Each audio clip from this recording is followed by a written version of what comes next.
んにちは。草野です。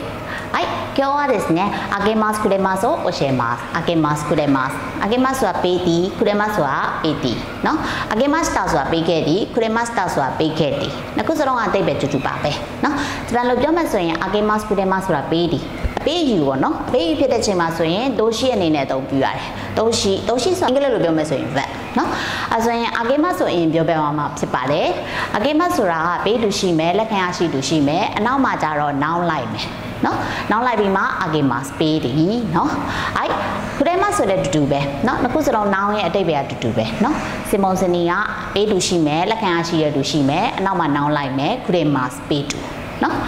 အဲ့ဒါဆိုရင်ဝါကြတကြားあげますရဲ့ဝါကြကိုကြည့်အောင်あげますအေဆိုတာ私ကိုပြောလိုက်မယ်私はဘယ်သူ့ကိုပေးမယ်လဲဆိုရင်田中さんကိုပေးမယ်田中さんに田中さんကို田中さんအားနော်ဘာကိုပေးလဲဆိုရင်ခါဆာဆိုတာ T နော် T ကိုあげましたပေးခဲ့တယ်နော်အဲ့あげますဆိုတာပေးတာあげましたပေးခဲ့တာနော်ပကြဆိုတာဒီမှာလည်းရေးထားပေးပါတယ်私は田中さんに傘をあげましたကျမဒီ田中さんအား田中さんကို T ကိုပေးခဲ့တယ်နော်မသာဘာကိုပေးတယ်ဆိုရင် T ကိုပေးတာနော်ပေးတဲ့သူကကျမဘသူ့ကိုပေးတယ်ဆိုရင်田中さんကိုပေးတာနော်あげましたပေးခဲ့တယ်အဲဆိုရင်ကျမအရင်ပေးတယ်ဆိုရင်私はကိုသုံးမယ်ဆိုရင်ပုံမှန်ပြဂျပန်မှာဆိုရင်ကိုယ့်နဲ့ level တူတဲ့လူအလုပ်တူလုပ်တဲ့လူနော်တကယ်ချင်းလို့အဲ့လိုဆိုရင်あげましたကိုသုံးတာများတယ်ကိုယ့်ရဲ့ညီကိုမောင်နှမမှာဆိုကိုယ့်ရဲ့မောင်လေးကိုယ့်ရဲ့ဆွေမျိုးမှာဆိုရင်လည်းあげましたအနေနဲ့အသုံးပြုလို့ရပါတယ်はいအဲဆိုရင်あげましたကိုသုံးခဲ့တယ်နော်私ကအရှိမဒီတစ်ခါကျတော့私ကအနောက်မှာရောက်သွားမယ်နော်နောက်မှာရောက်မယ်ဆိုရင်田中さんကအရှိမရောက်တယ်ပေးတဲ့လူက田中さんဘသူ့ကိုပေးတယ်ဆိုရင်私ကိုပေးတယ်ကျမကိုပေးတယ်နော်田中さんကပေးတယ်ကျမကိုဘာကိုပေးတယ်ဆိုရင် T ကိုပေးတယ်နော် T ကိုあげました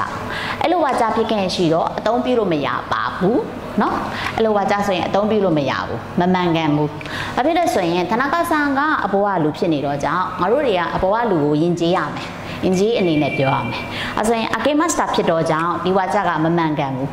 ဒါတော့တက်နိုင်တယ်လို့အသုံးမပြုပါနဲ့နော်အဲ့ဘယ်ဝါကြကိုအသုံးပြုရင်ကောင်းမှာဆိုရင်くれましたကိုအသုံးပြုရင်တော့ပိုကောင်းတယ်နော်ဒီဝါကြဆိုရင်ကြည့်လိုက်မယ်ဆိုရင်